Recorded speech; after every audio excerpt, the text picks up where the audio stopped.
चलो head and neck की staging शुरू करेंगे। ठीक है, तो आज 3 चैप्टर कवर करेंगे।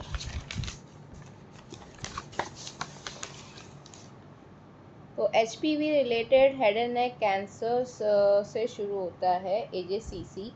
AJCC क्या बोल रहा है कि क्या क्या चेंजेस आए हैं नए क्लासिफिकेशन में। पहले भी कोई चैप्टर है क्या? हाँ, यही है। ठीक है, तो वो बोल रहा है कि नेजोफेरिंग्स तो सब अपने अपने साइड का अपना अपना कैंसर है, पर HPV रिलेटेड जो कैंसर्स हैं वो पहले नहीं थे, वो इसी 8th एडिशन से शुरू हुए हैं। HPV and non HPV cancers का जो स्टेजिंग है वो शुरू हुआ है। तो HPV रिलेटेड जो कैंसर्स होते हैं वो यंगर एज में होते हैं। ठीक है, और 16 और 18 most common transcriptionally HR positive patients हैं।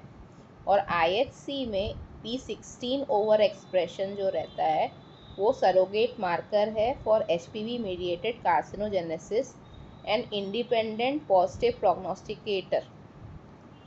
तो अगर किसी को हमको HPV टेस्ट करना है तो हमको उसका P16 देखना है। ठीक है, तो P16 positive and P16 negative दो टाइप के होते हैं। तो इसने बोला है कि oropharyngeal cancer with positive P16 have weak intensity और limited distribution less than 75% of the cells, उसको P16 नेगेटिव गाइडलाइन बोलना है। मतलब अगर लेस देन 75% सेल्स हैं तो उसको नेगेटिव और वीक बोलना है। मोर देन 75% सेल्स हैं तो उसको पॉजिटिव बोलना है। ठीक है, तो ये एक इम्पॉर्टेंट पॉइंट था, ये मेरे को पहले से नहीं पता था कि कितने परसेंट ऑफ सेल्स को पॉजिटिव नेगेटिव बोलना है।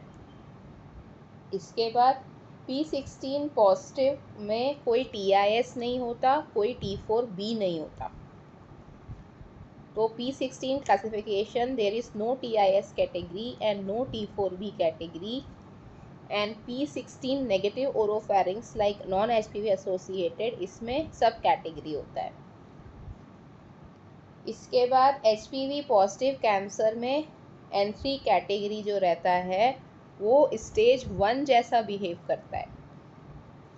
HPV पॉजिटिव N3 में स्टेज 1 जैसा बिहेव करता है, वरना N3 जो है वो स्टेज 4B में आता है नॉर्मली।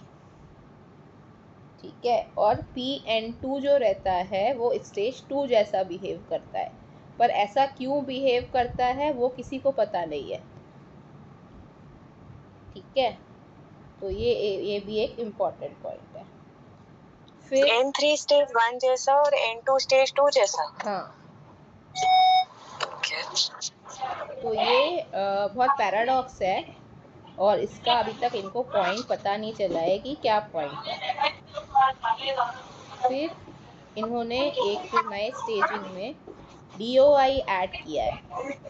ये तो हमको पता ही है कि DOI ऐड किया है। इसके बाद DOI की जो कैटेगराइजेशन है वो सुपरफिशियल और लेस इन्वेजिव बोलना है, less than 5 mm। Depth more than 5 mm to 10 mm को बोलना है moderate depth, and deeply invasive cancer को मोर देन 10 mm। ठीक है, तो पर ये बात याद रखनी है कि DOI is separate entity, it is not the thickness of the tumour.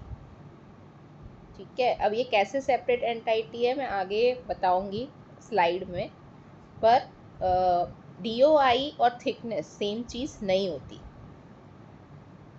ठीक है, इसके बाद और कुछ पॉइंट चेंज हुआ है। हाँ, T कैटेगरी जो रहता है, एक्सेप्शंस क्या है, T0 is use as a continuous as the T category for HPV positive associated cancer and Epstein Barr associated cancer. तो ये क्या बोल रहा है कि T0 कैटेगरी जिसमें सर्वाइकल नेक नोड्स में लिम्फ नोड्स मिले। ठीक है, तो पहले क्या था, उसको T0 करके कैटेगराइज करते थे। पर ये कैटेगराइजेशन अब हट गया है न्यू TNM स्टेजिंग से। उसका एक अलग चैप्टर बन गया है कार्सिनोमा ऑफ अननोन प्राइमरी, जो पहले नहीं था। और अगर ये इसका एक्सेप्शन है जहाँ पे T0 जो ये वर्ड है वो HPV एसोसिएटेड कैंसर और एप्स्टीन वायरस एसोसिएटेड कैंसर में अभी भी चल रहा है, वहाँ पे ये चेंज नहीं हुआ है। ठीक है, तो एक ENE जो एक कैटेगरी है वो इसमें इंक्लूड हुई है नए स्टेजिंग सिस्टम में, ये हमको पता है। तो ENE को हम इलेक्ट्रिकली, पैथोलॉजिकली और क्लिनिकली कैसे डिसाइड करेंगे, ये इम्पॉर्टेंट है। इसकी एक डेफिनेशन है, वो ये है, देखो, current imaging modalities have significant limitations in their ability for accurately identifying ENE, फिर भी this mandates that radiological evidence alone is insufficient. Unambiguous evidence of gross ENE on clinical examination, क्या क्या clinical examination में दिखेगा? Invasion of skin infiltration of muscle या dense tethering to adjacent structures या cranial nerve involvement या brachial plexus, sympathetic trunk or phrenic nerve invasion with dysfunction। अगर ये सब हमको क्लिनिकली दिख रहा है, उसके साथ साथ स्ट्रॉन्ग रेडियोग्राफिक एविडेंस है, तब हम क्लिनिकल और रेडियोलॉजिकल मिला के इसको क्लिनिकल ENE बोलेंगे। पैथोलॉजिकल ENE में clearly defined the extension of metastatic tumour present with in the एक लिम्फ नोड है। ठीक है, ये इसका कैप्सूल है। इस लिम्फ नोड में डिसीज़ है और वो कैप्सूल को ब्रीच करते हुए बाहर दिख रही है। तो tumour present with in confined lymph node and extending to the lymph node capsule into the surrounding connective tissue. तो confined within the lymph node extending to reaching the capsule to the confined connective tissue, मतलब ऐसा पूरा दिख रहा है, तभी उसको ENE बोलेंगे। ऐसा नहीं कि अंदर नहीं है डिसीज़ और बाहर कहीं से आ गई है तो उसको ENE बोलेंगे। लिम्फ नोड के अंदर पूरी बाहर तक निकलती हुई पैथोलॉजिकल एग्जामिनेशन में दिखेगी तो ही उसको पैथोलॉजिकल ENE बोलेंगे। और क्लिनिकल कब बोलेंगे? जब क्लिनिकल एग्जामिनेशन में हमको क्रॉस फीचर्स मिले। क्या क्या फीचर्स मिलेंगे? Invasion of skin, infiltration of muscle, dense tethering, cranial nerves, brachial plexus, sympathetic phrenic nerves के डिसफंक्शन। इसके साथ साथ रेडियोलॉजिकल इमेजिंग में भी हमको एविडेंस मिलेगा, तब हम उसको क्लिनिकल ENE बोलेंगे। ठीक है, कोई डाउट है तो मैं आगे बढ़ूँ?